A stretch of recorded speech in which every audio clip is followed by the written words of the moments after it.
Que o nosso Mestre Jesus esteja com todos nós, estejam todos bem, espero, estão, né? Numa casa como essa, né? Aqui estamos que estar bem harmonizados com as bênçãos de Deus. E vamos apresentar a mesa. A mesa está composta, eu sou dirigente, Alcilene Rodrigues, trabalhadora da casa. A prece inicial vai ser nosso irmão Ijair Honorato, trabalhador da casa também. A expositora de hoje, a palestrante, vai ser a nossa irmã Rose Cabral, do Centro Espírita do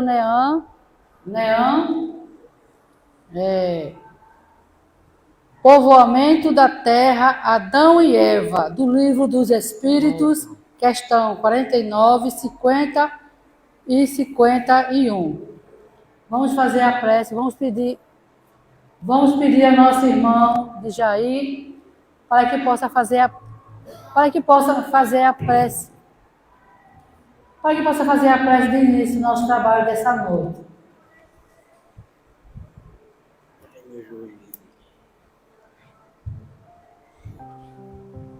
Meus irmãos, boa noite. Que a paz do Mestre Jesus esteja sempre amado Deus, Pai infinito e amado, agradecemos ao Senhor Jesus pela tua fidelidade. Nós estamos aqui unidos e amigos do teu Senhor, em busca da tua paz, do teu amor. É tua misericórdia que recai sobre cada um de nós, tanto encarnado como desencarnado. Que o Senhor abençoe a todos nós, todos os nossos irmãos que se encontram embaixo da marquise, na estação fria, no leito do hospital, nos moribundos, nos presídios, nos habitos dos idosos, aonde quer que cumprir o teu trabalho, manda teus anjos de luz, manda teus espíritos encarnados e desencarnados, para que possam, Senhor Jesus, e o amor a cada um dos Pai nosso que está no céu, santificado seja o vosso nome, o vosso reino, seja feita a vossa vontade, assim na terra como no céu. O pão nosso cada dia nos dai hoje, perdoai nossas ofensas, assim como nós perdoamos a quem nos tem ofendido. Não deixeis cair em tentação. mas no dia do Senhor Jesus, sendo assim, por nossa palavra aí, não para dar igreja, nos trabalhos da governadora pública da noite de hoje, com função da igreja. Assim seja. Graças a Deus, né? Que essa paz possa permanecer hoje e sempre em nossos corações. Vamos para o aviso da casa. Segunda-feira, o estudo do Livro dos Médiuns, a partir das 19 horas até as 20h30. Se alguém estiver fazendo tratamento e quiser estudar, a porta está aberta, viu, para todos. Aqui, por aqui. Terça-feira, estudo da Gênese, 19 até as 20h30. Também, se alguém quiser participar do estudo, aprender conosco, é para estar aqui às 19, vai até às 20h30. É aberto, principalmente para quem está fazendo tratamento. Sábado, sopa, toda sopa é feita ao sábado, das 8, né? Que já foi feita hoje. Eu peguei o errado. Alguém quiser contribuir com uma verdura, com legumes, com osso, né? É só vir na sexta-feira à noite entregar aí a direção, ou vir no sábado mesmo de manhã e entregar e fazer sua doação. Temos uma livraria, se alguém gosta de estudar, de ler, temos uma livraria com preço até razoável. Temos o bazar, mas você achar que não deve comprar para você, mas você vê um vizinho que está necessitado, você quer comprar para dar de presente, Aí você compra um preço simbólico de 3, 4 reais. Aí você compra, dá esse vizinho de presente e vai ver ele feliz. Né? Aqui também temos uma creche, 35 crianças, né? Que são assistidas por essa casa.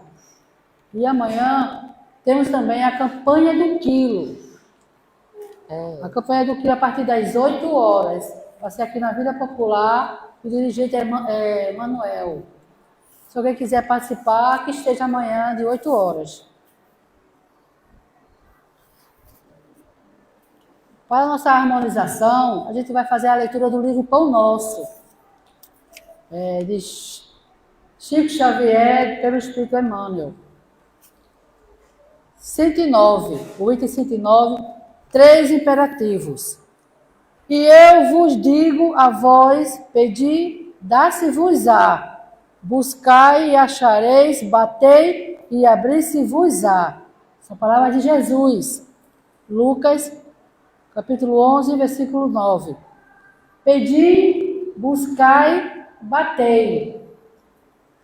Estes 3 imperativos da recomendação de Jesus não foram enunciadas sem um sentido especial, num emaranhado de lutas e débitos de experiência terrestre. É imprescindível que o homem aprenda a pedir caminhos de libertação da antiga cadeia de convenções sufocantes, preconceitos estéreis, dedicações vazias e hábitos cristalizados.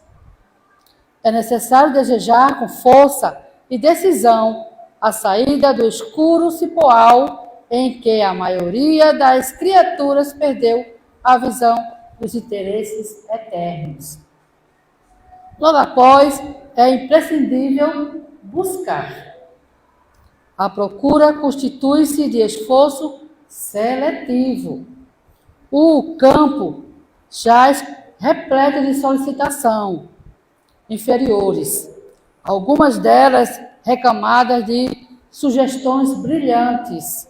É indispensável localizar a ação digna e santificadora. Muitos perseguem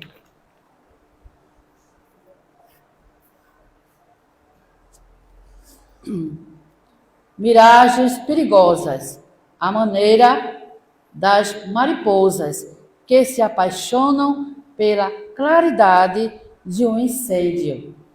Chegam de longe, acercam-se das chamas e consomem a bênção do corpo. É imperativo aprender a buscar o bem legítimo. Estabelecido o roteiro edificante, é chegado o momento de bater a porta. Edificante é chegado de momento de bater a porta da edificação sem o martelo do esforço metódico e sem o buril da boa vontade. É muito difícil transformar os recursos da vida carnal em obras luminosas de arte divina, com vistas à felicidade espiritual e ao amor eterno.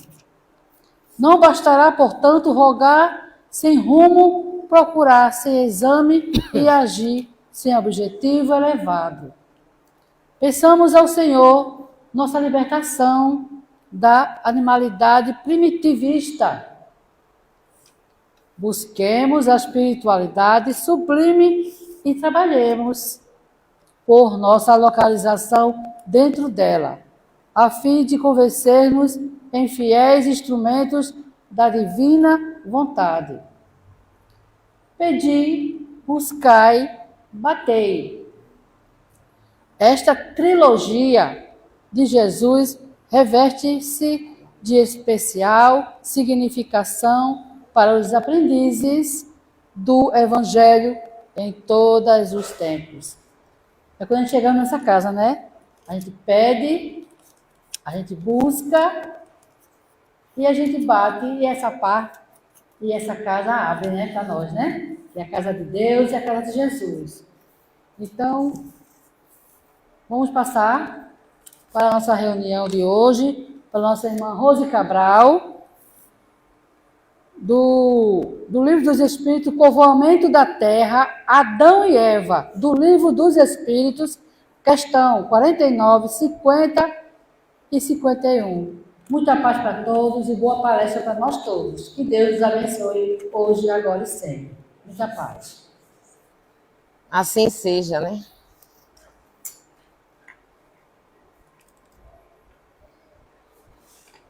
Gente, boa noite. Tá dando para ouvir? Que bom, né? Eu nasci com esse pequeno defeito, viu? Imagina eu contando um segredo. Complicado. Gente, boa noite. Prazer estar aqui, unidos e reunidos em nome do Senhor. Como a irmã bem falou, meu nome é Rose Cabral, sou trabalhadora do NEAM, Núcleo Espírita Aristide Monteiro. É uma casa que fica logo aqui pertinho, ao lado do Hospital Tricentenário. E nós ficamos felizes quando a gente é convidado a fazer algum tipo de estudo, porque é o que a gente vai fazer na noite de hoje, é um estudo, porque é uma coisa, acredito, que o que iremos conversar hoje, o tema que iremos conversar hoje sobre o começo do começo, ou pelo menos o começo que a gente acha que foi o começo, né? Porque são as informações que foram nos passadas, que a grande maioria das vezes, o que nos traz a essa doutrina esclarecedora, evangelizadora, ainda é a dor. Provavelmente por conta da nossa condição ainda de planeta de expiações e prova.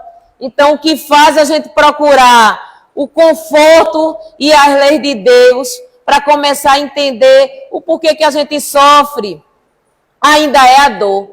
Então, se a dor tem esse papel, essa mola propulsora de fazer a gente avançar, de fazer a gente sair da zona de conforto, então viva a dor.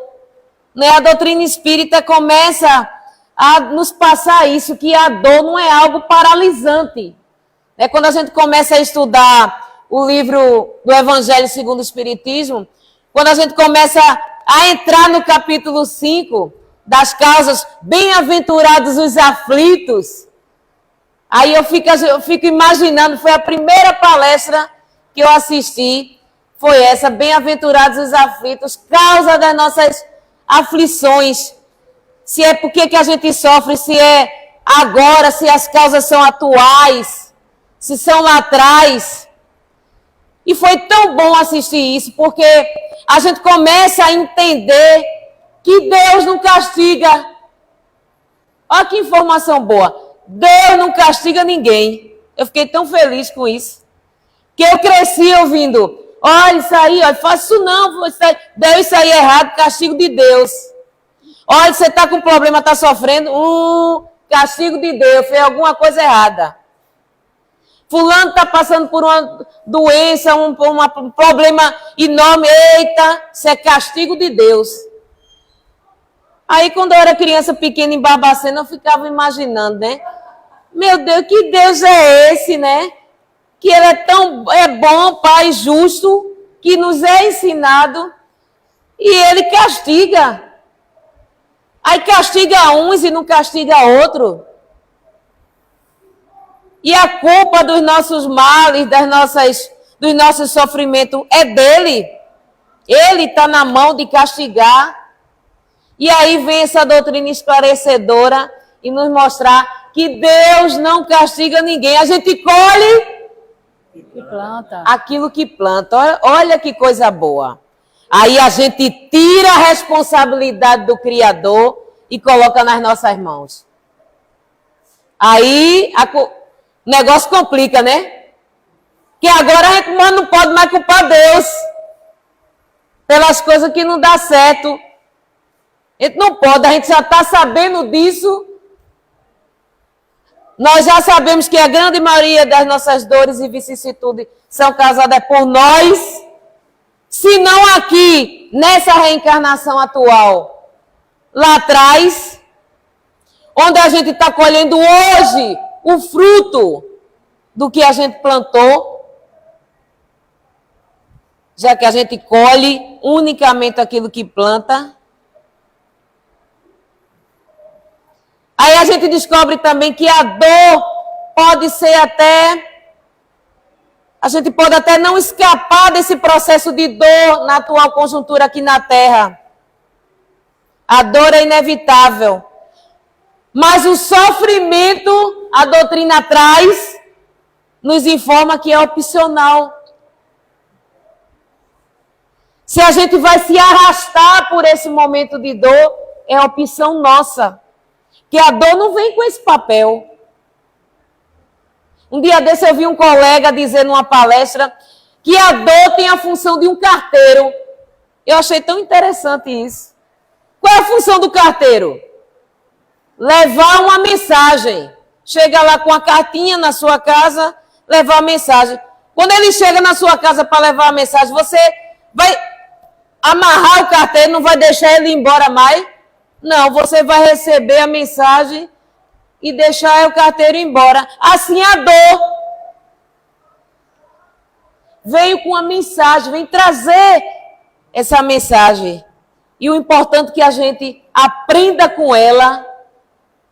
E aí, quando a gente aprende com ela, a doutrina diz que a gente começa a se resignar. Entender o porquê sofre. E aí, deixa de sofrer porque entende? Não. Mas pelo menos deixa de reclamar. E passa a clamar. Clamar, pedir ajuda. Ou pelo menos é dessa forma que nós deveríamos nos comportar. Deixar de reclamar. Porque o nome já está dizendo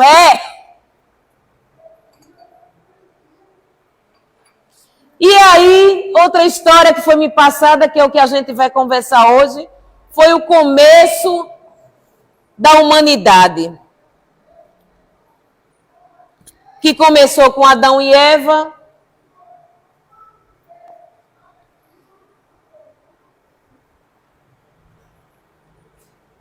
E aí colocando a mulher, que é a mulher desde a época do Cristo.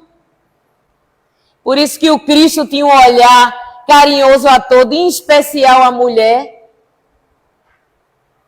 Porque a mulher naquela época já não tinha uma credibilidade e um respeito como a gente tem conseguido ao longo do tempo. Ainda falta muito.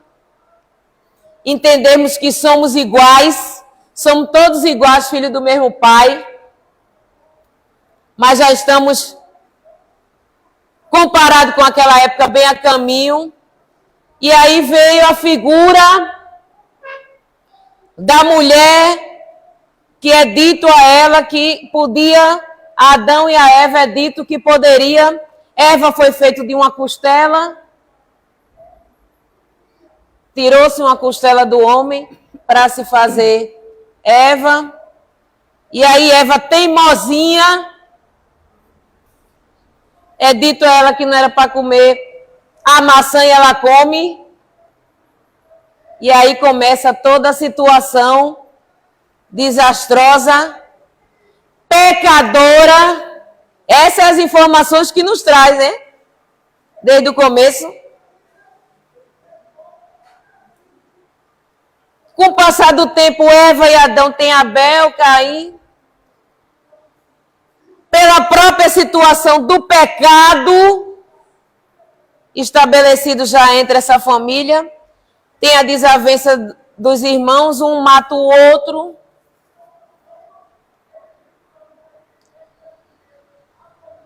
Um cultivava, veja, cultivava a plantação, um agricultor, vamos dizer, e outro cultivava os animais, era um pastor.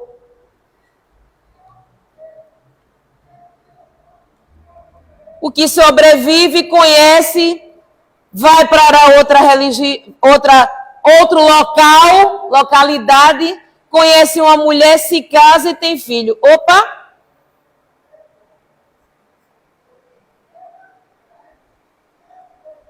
a coisa já começa, a informação já começa a partir. Mas até então a gente não ter conhecimento, a gente não duvida. Essa semana eu fui a gente foi conversar numa casa irmã aqui, também Peixinho, e eu notei que o grande público era de irmãs que vinham, né, pegar a cesta, e tinha muita gente que era evangélica. E tudo que eu falava, ela dizia, moça, mas tem que estar na Bíblia. E eu dizia, mas está na Bíblia. Veja Mateus, capítulo tal, versículo tal. E ela ia olhar, ficava assim, eu disse, pode olhar, pode consultar. Porque o Evangelho é esse estudo. Toda codificação é esse estudo bíblico. Com imagem ampliada. Com fatos reais. Onde a ciência prova. Nada fantasioso. E aí eu disse a ela, até para a gente dizer que não acredita, a gente tem que ter conhecimento, ler. Eu não acredito em nada que diz o Espiritismo. Você já leu alguma coisa? Não. Você vai para um lugar, olha, tem arroz doce para jantar. Gosta ou não? Gosto não. Já comeu? Não. Nunca comeu?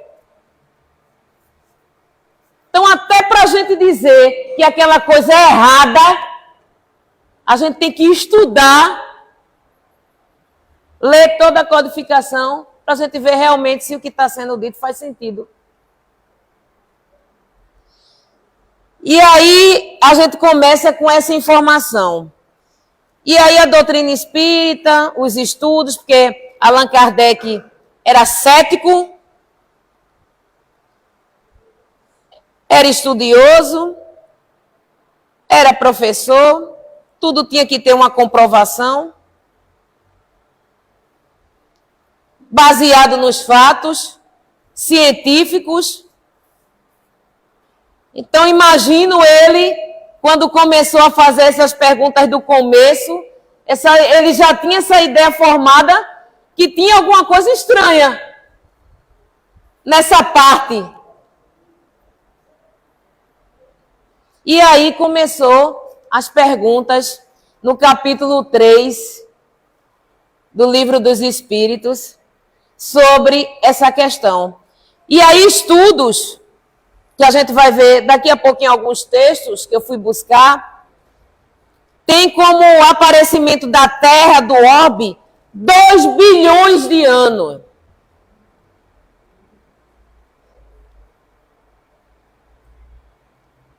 Aí a gente começa a ver aqui nos estudos que o aparecimento de Adão se deu há 4.000 anos antes de Cristo. Opa! Como é que pode Adão, 4.000 anos antes de Cristo, 6.000 e poucos anos comparado com o advento hoje, se a composição da Terra, do orbe, tem 2 bilhões? Essa conta já não bate novamente.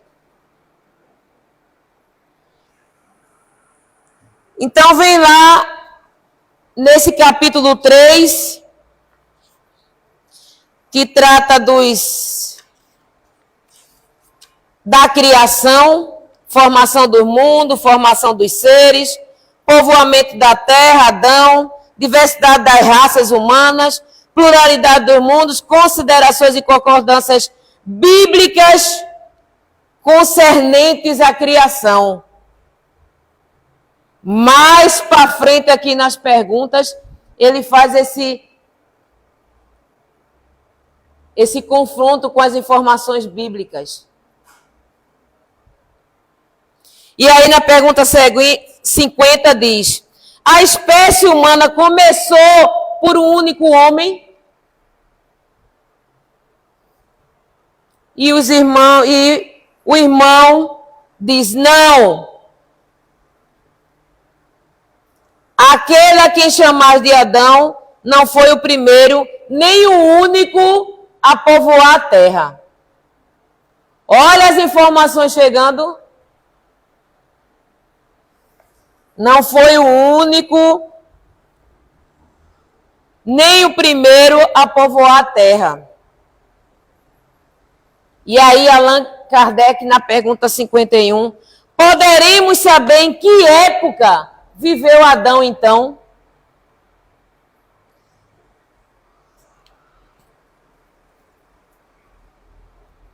E o Espírito que respondeu faz, mais ou menos naquele que lhes é sinais, ou seja, cerca de 4.000 anos antes do Cristo.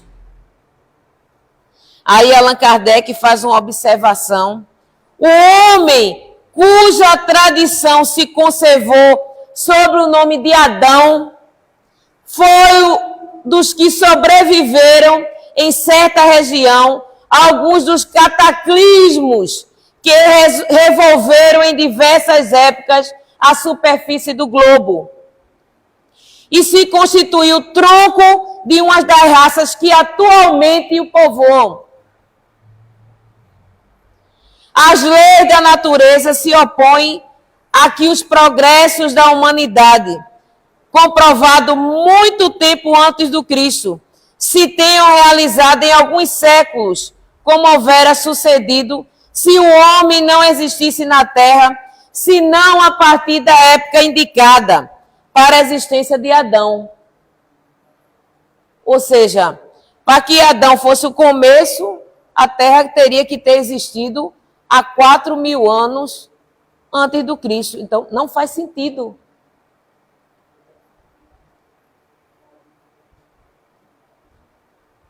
Porque o Cristo teve seus precursores. Irmãos, espíritos que prepararam para que nós tivéssemos o mínimo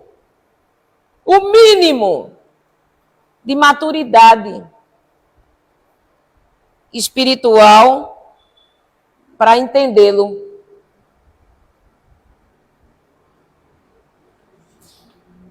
E aí vem um texto bíblico da revista O Consolador. A revista O Consolador fez um estudo bíblico acerca disso, desse povoamento. Ele fez esse estudo em 2007. Organizou para que a gente estudasse.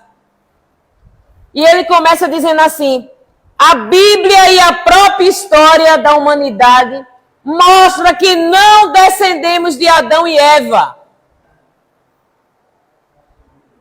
que teriam vivido no período neolítico, quando surgiram o pastoreiro e o cultivo da terra. O Espiritismo nos ensina que a espécie humana não começou por um único homem, que aquele que chamamos de Adão não foi o primeiro nem o único a povoar a terra. Em que época, então, viveu Adão? Foi o que a gente viu agora, nessa pergunta 50 e 51 no Livro dos Espíritos, que é há 4.000 anos antes do Cristo. De fato, a narrativa contida no capítulo 4 do livro aqui da Gênese, onde a gente foi buscar esse assunto, no capítulo 4 aqui do livro da Gênese, diz, nos leva ao mesmo entendimento, porque somente no período neolítico, entre anos 5.000 antes de Cristo a 2.500 antes, é que surgiu na terra o pastoreio, seguido do cultivo da terra. E o homem passou de caçador a pastor. Só nessa época que teve esses primeiros surgimentos dessas atribuições.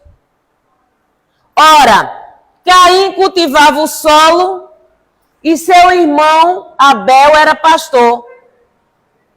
O que prova que a data indicada pelos espíritos a respeito da época em que viveu Adão é incompatível com os registros históricos. E ainda vem mais. Com o povoamento povoamento da terra se iniciou em épocas bem mais recuadas e é evidente que não descendemos dos pais de Abel e de Caim, mas de outros ancestrais que teriam vivido muito antes. E aí, que outros ancestrais? Aí a gente começa a estudar. A gente começa a estudar o livro Exilado de Capela. A gente começa a estudar o livro A Caminho da Luz, onde Emmanuel vai nos passar essa mensagem agora, onde ele diz, nas páginas 30 a 65, que constitui apenas, que Adão e Eva constituem apenas uma lembrança dos espíritos que foram degradados na paisagem da terra, da mesma maneira que Caim e Abel são dois símbolos para a personalidade das criaturas. Ou seja, ele traz, é uma lembrança dos espíritos que foram degradados, exilados de Capela, e traz como Adão, essa figura de Adão, esse espírito, sendo um espírito que foi exilado. Os primeiros antepassados do homem remontam ao período terciário, onde vamos encontrar, sob a orientação das esferas espirituais, alguns grupos de antropóides no Plioceno inferior. Esses antropóides, os ascendentes dos símios. O que eram ascendentes de símios? Eram primatas, era um grupo de primatas com uma certa inteligência. Olha, a gente já tendo a resposta de evolução. Esses antropóides e os ascendentes dos símios tiveram a sua evolução em pontos convergentes, daí os parentescos sorológicos entre o organismo do homem moderno e o do chimpanzé, onde comprova a nossa evolução em toda a parte do globo, do orbe, pelo processo evolutivo do homem primata, onde a gente vai ver daqui a pouco que foi constituído, que eram espécies maiores, bem maiores, com corpos ainda apropriado para a condição da região. E como o aparecimento se deu em várias localizações do orbe, a gente vai ver que, de acordo com o clima de cada região, foi se modificando. Aí a gente começa a entender as condições, que daqui a pouquinho a gente vai ver de linguagem diferente, já que foi espalhado, de cor de pele. Os antropóides da caverna espalharam-se aos grupos pela superfície do globo ao longo dos séculos, sofrendo as influências do meio e formando os prodromos, ou seja, o que é prodromos? Precursores. Formando precursores das coletividades futuras. Ou seja, precursores já se preparando para essa constituição que temos hoje. Extraordinárias experiências foram realizadas, então, pelos mensageiros do invisível, até que fixarem no primata as características apropriadas do homem do futuro. Os séculos correram até que um dia os espíritos operaram a definitiva transição no corpo perispiritual pré-existente dos homens primitivos, surgindo assim os primeiros selvagens de compreensão melhorada. Os nossos corpos já passaram a ter uma posição mais erétil, mais em pé, modificando a nossa composição estrutural, para que pudéssemos, ao longo do tempo, desenvolver as atividades e descobertas que viriam do fogo, da roda. Há muitos milênios, um dos orbes Capella, de uma grande estrela situada na constelação do Cocheiro, cuja luz gasta 42 anos para chegar à Terra. A luz de Capella gasta 42 anos para chegar à Terra.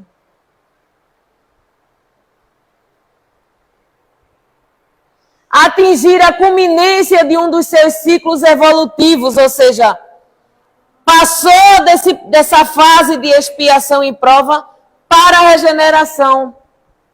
Alguns milhões de espíritos rebeldes que ali existiam no caminho da evolução geral, dificultando o progresso, foram localizados na Terra, reencarnando aqui como descendente dos primatas.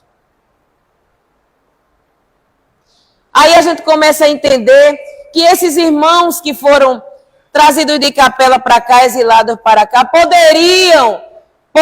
não tinham ainda a condição moral e espiritual que estava em sintonia Capella, mas existia inteligência no viver, porque já tinham passado por essa fase. Então é essa informação que eles nos trazem. Essa informação da ciência, da arte. Porque não necessariamente, muitas vezes, o ser, a gente considera um ser evoluído. A gente diz assim, eu estou criando um filho, né, para ser um homem de bem. Aí o que é? Estou criando um filho para ser gente, né? Às vezes eu vi muito isso. Para dar certo na vida, a gente tem outros termos que a gente ouve isso, né? Mas o que é ser um homem de bem? O que é dar certo na vida? Se você conversa com uma mãe hoje, é ele estudar, é ele ser um doutor, ele arrumar um bom emprego, é ele ter uma saúde financeira boa. Aí ele venceu na vida. Será que é só isso?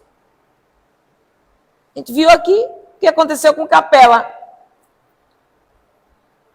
Não é só o lado intelectual que faz um homem de bem, em que a gente deveria ficar feliz, ou deveria inserir um filho, ou se esforçar para que ele fosse. Não é só o lado intelectual. Tudo tem que andar juntinho. É o intelectual, é o moral. E essa condição, muitas das vezes, os pais têm esse papel muito importante de dar essa condução, de ser esse exemplo para o lado moral.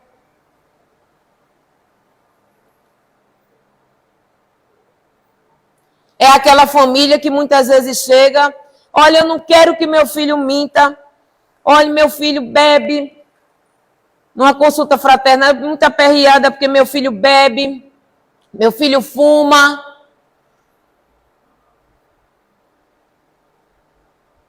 Meu filho mente. Aí você faz aquela pergunta, mas no final de semana, na sua casa, no seu convívio estrutural, tem alguém que bebe? Tem. Mas só social. Que a gente inventou isso, né? A gente pode cometer excessos socialmente Sexta, sábado e domingo. Porque segunda, terça, quarta e quinta a gente é exemplo. Será? Que hoje, se você disser para uma criança, olha, eu não quero que você beba, eu não quero que você fuma. Aí ela vai olhar para você, oi, mas o senhor não bebe? Oi, mas o senhor não fuma? Eu não quero que você minta. Oi, a senhora não mente? Quando foi que eu menti, menino? Fui hoje mesmo. A moça lhe chamou ali no portão, a senhora mandou eu dizer a ela que a senhora não estava. Eu cheguei lá e disse, a mamãe mandou dizer que eu não estou não. Que ela não está não. Aí você diz, mas Rose é uma mentirinha pequena, né? Besteirinha. Mas o veneno que mata não precisa de muito, não. É só uma pitadinha. É o exemplo que o Cristo nos trouxe e que já há muito tempo vale mais do que 1000 palavras. Já traz a doutrina, a codificação. Mas aí o que seria então Adão? O que seria então essas chamadas raças adâmicas? O que seria? Com a encarnação desses espíritos que nasceram na terra, os ascendentes dos povos de pele branca, estabelecidos em sua maioria na Ásia, eles se encaminharam depois e atravessando a África para a longínquo Atlântico, ou seja, a primeira povoação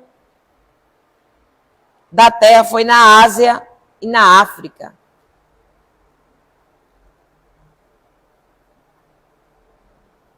Aí quando eu escuto isso, como a gente tem um débito com os irmãos da África, né?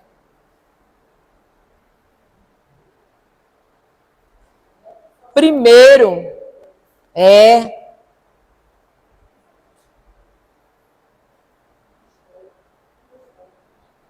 como a gente ainda, o preconceito sobre a cor, e foram os primeiros a povoar na Ásia e na África.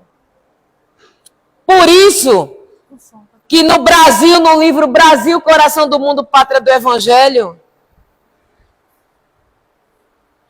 quando Cristo tira a árvore do Evangelho da Europa, da França, e promete plantar numa terra, e procura essa terra com as condições para a plantação do Evangelho do Cristo, porque lá já estava desvirtuando, matando em nome do Senhor, fora a corrupção. Então, o Cristo pediu para Ismael que na organização desse local, que é o nosso Brasil,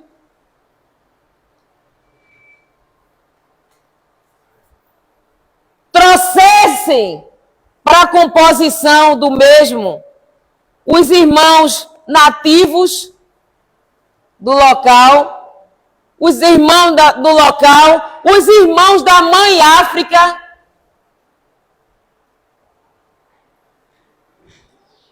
e os povos menos corrompidos da Europa, que no caso, na época, eram os portugueses. Por isso, todo o direcionamento dos irmãos portugueses na achada dessa terra bendita, que não foi por acaso.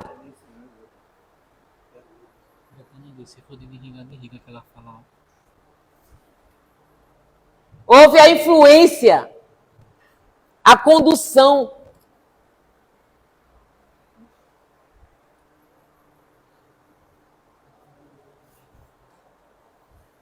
Chamadas de raças adâmicas, por alusão a Adão, esses povos guardavam vaga lembrança do passado, de onde tinham vindo.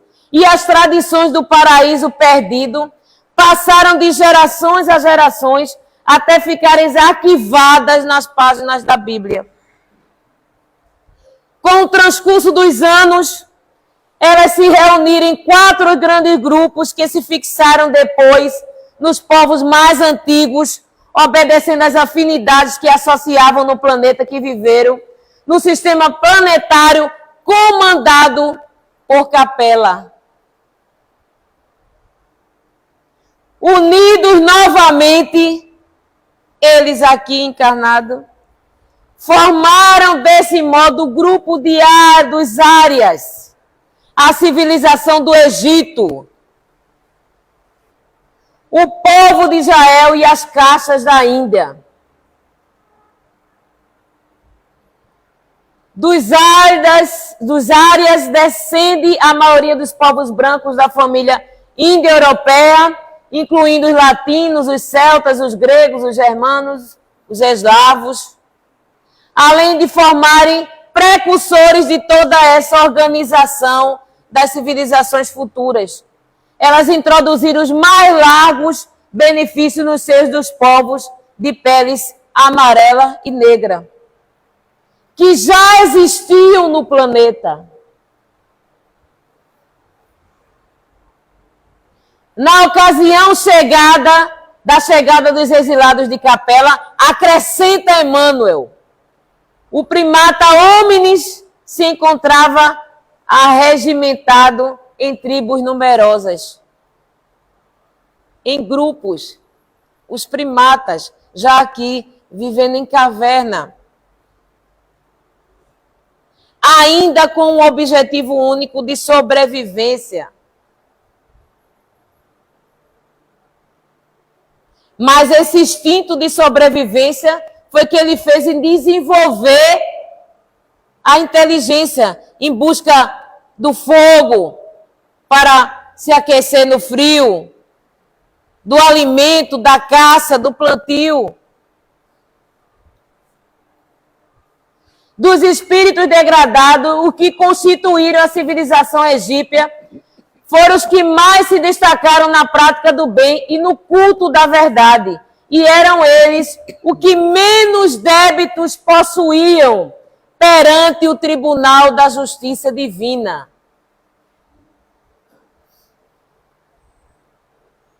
Foram os que habitaram, que ficaram no Egito. Nos círculos esotéricos do Velho Egito, sabia-se da existência de Deus único e absoluto. Vocês viram, eles já tinham essa informação. Pai de todas as criaturas, eles acreditavam, e providência de todos os seres, e se conheciam igualmente a função dos espíritos prepostos de Jesus na execução das leis físicas e sociais da Terra. Ou seja, eles vieram com essa informação. A comunicação dos mortos, ele tinha essa informação. A pluralidade das existências e dos mundos eram para eles questões bem conhecidas. Aí a gente começa a entender aquelas obras no Egito, né, minha gente? Aquelas construções que quando eu comecei a estudar, eu comecei, como é que constrói isso sem um elevador, né? Sem um guindastre? Não é? Sem um saco de cimento poti, sem fazer comercial.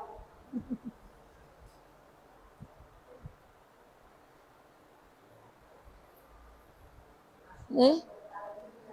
Milimetricamente, tudo organizado. Matematicamente, eles tinham a parte onde ficava o sarcófago, onde era guardado as múmias. Eles acreditavam, era energético, porque eles já tinham conhecimento do magnetismo. E essa informação vinha de onde, gente? Aí a gente começa a entender. Veja como a doutrina espírita é um estudo, é uma coisa fascinante. Porque não está criado em bases alegóricas, né? É tudo fundamentado, é textos científicos. fundamentados. Eu trouxe aqui vários textos científicos que não vai dar tempo de a gente conversar sobre todos eles, porque se a gente, para falar sobre o começo, a gente teria que ter muito mais tempo e o tempo já está acabando. Mas vale a pena a gente estudar, que aí a gente vai entender muita coisa. É por isso que quando a gente começa os estudos na doutrina espírita, eu entrei na doutrina espírita quando eu li Nosso Lar. Fiquei apaixonada quando eu li Nosso Lar. E eu não tinha nenhum conhecimento. Algumas coisas eu não entendi. Eu não tinha nenhuma base. Mas foi o que me aguçou os sentidos, foi Nosso Lar. Foi o que me fez ir à casa espírita, e a casa espírita me apresentou a codificação. Aí é que a gente começa a estudar o começo do começo. E como a evolução não dá saltos, a gente vai entendendo paulatinamente o que tudo quer dizer até chegar à Gênese.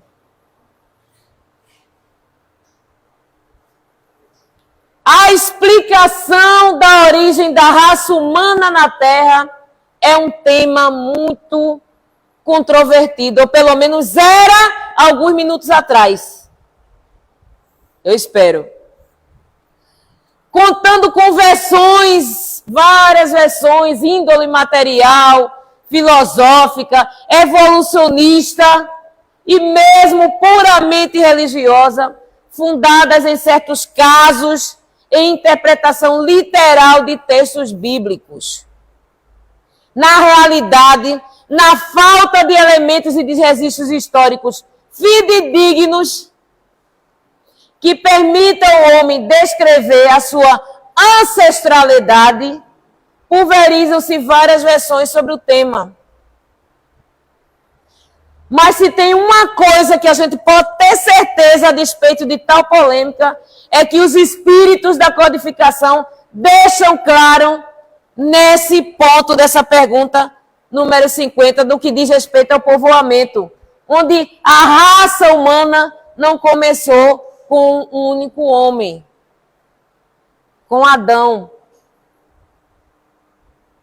E fala de todo, nem mesmo o único a povoar. A bem verdade, como ensinam os espíritos na codificação, em todas as perguntas que diz respeito a essa criação da terra e dos povos.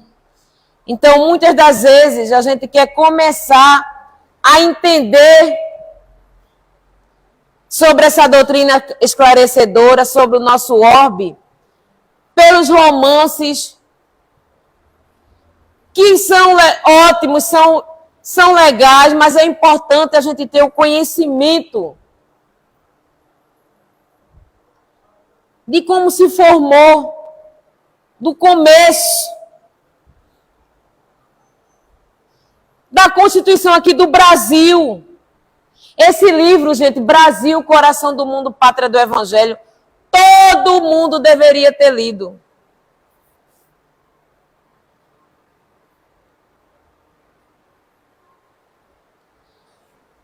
Às vezes a gente julga, né? Ah, isso acontece no Brasil. Eu tenho uma amiga que ela viaja muito. Ela diz, só isso aqui, essa coisa só acontece aqui no Brasil. Às vezes a gente tinha esse hábito. Quando eu não tinha lido esse livro, eu também dizia isso. Isso é porque é aqui no Brasil. Quando a gente leu esse livro, Brasil, Coração do Mundo, Pátria do Evangelho, a gente começa a entender por que o Brasil é coração do mundo, pátria do Evangelho. Quer você acredite ou não, está lá explicado. Não é porque Jesus tirou a árvore do Evangelho da Europa e trouxe aqui, para cá, que seria um país de perfeição, de espírito puro. Ele sabia que nós não tínhamos essa condição. mas magneticamente,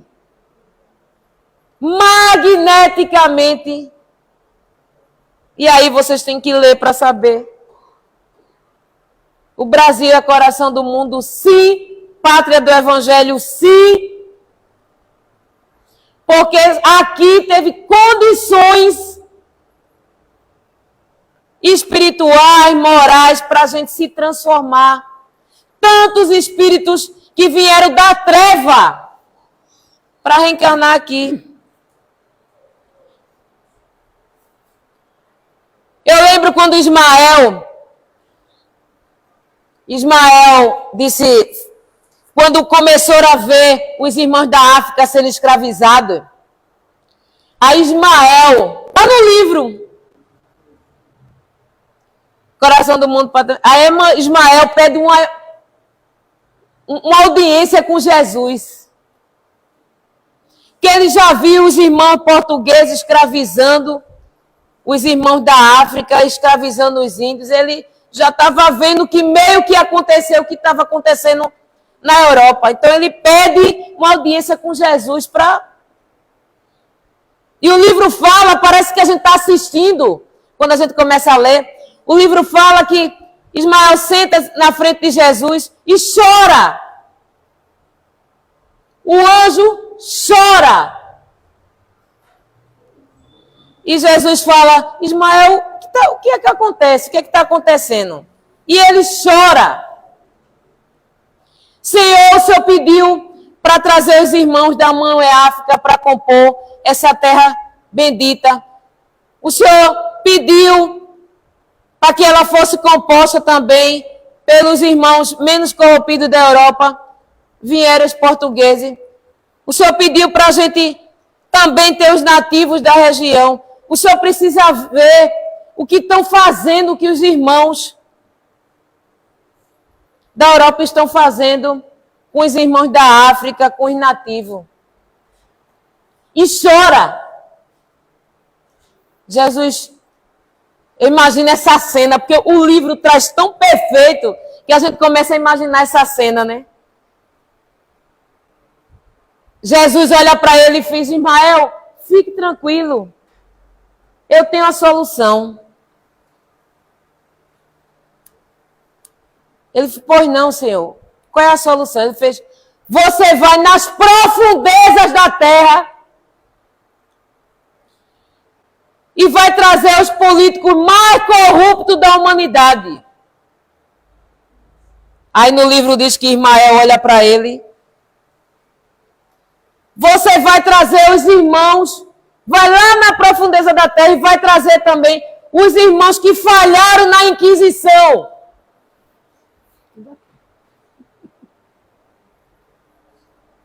Você vai trazer também, lá da profundidade da terra, os irmãos mais sanguinários que dá guerras.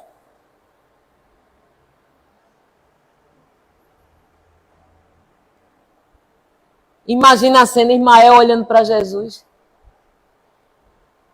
Aí Ismael, sim, Senhor, eu vou lá, pego esse povo e trago para onde? Ele, traga tudo para o Brasil.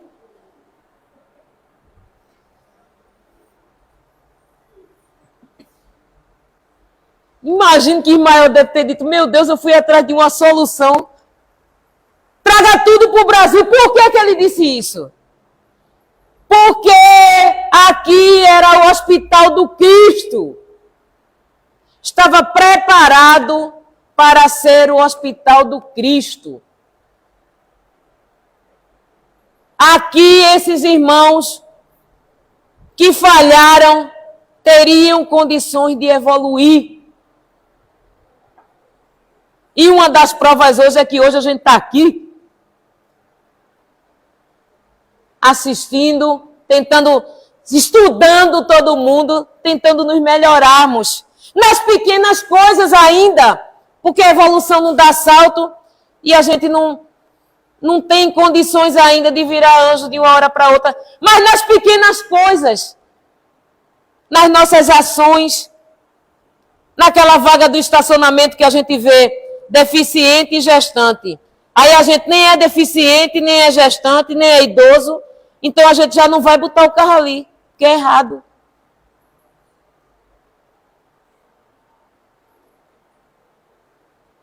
Naquele troco que a gente vai passar na venda, vai comprar um negócio de R$15 e a moça dá 10 de troco.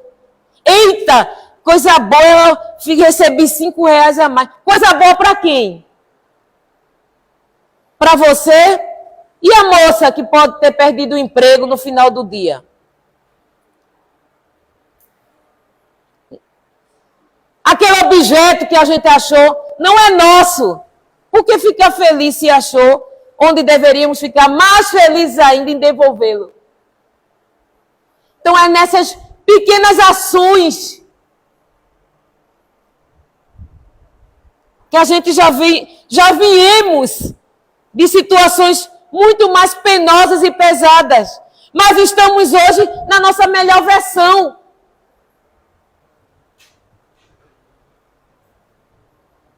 Muitas coisas que fizemos no passado, em outrora, em reencarnações passadas, hoje já não fazemos mais. E muitas que fizemos nessa reencarnação, não faremos. Porque já estamos com essa informação adquirida aqui ou plantadas lá atrás. Ou na nossa programação reencarnatória, viemos com esse compromisso. Quem sabe é o Criador. Mas estamos aqui, tentando nos melhorarmos, fazendo a nossa parte na construção de um mundo melhor. A Casa Espírita abraça,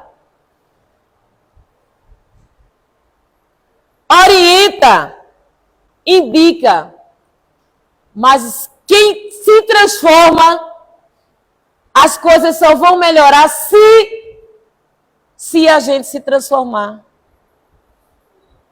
E é esse o maior objetivo dessa doutrina esclarecedora, nos transformar em seres humanos melhores. Que Deus Pai Todo-Poderoso nos abençoe, nos fomente ao estudo, nos impulsione. Que esse é o objetivo desses estudos que a gente faz aqui. A gente joga a semente, não dá tempo de ver muita coisa, mas a gente joga a semente para que a gente vá buscar o conhecimento. Que Deus continue nos abençoando hoje e sempre, assim seja. Graças a Deus, né? Recebemos esse banquete espiritual nessa noite. Vamos agradecer a nossa irmã pela presença dela. Eu que agradeço. E vamos fazer a prece de agradecimento a Deus e vamos fazer a prece. Oremos. Agradecido, Pai, por estarmos aqui mais uma vez, por esse banquete espiritual nessa noite. Que possamos, nesse momento, fazer a prece que o Cristo nos ensinou. Pai nosso que estás no céu, santificado seja, Senhor, o teu santo nome. Que venha a nós o vosso reino, seja feita a boa vontade, assim na terra como no céu. O pão nosso cada dia dás hoje, perdoai, Senhor, nossas ofensas, assim como nós tentamos perdoar os nossos ofensores. Mas não deixeis cair em tentação, mas livrai do mal. Que essa paz, essa harmonia e esse amor possa estar em nossos corações, hoje, agora e sempre. E que Deus seja louvado. Muita paz para todos. Assim seja. Está encerrada a reunião dessa noite. Que Deus nos abençoe.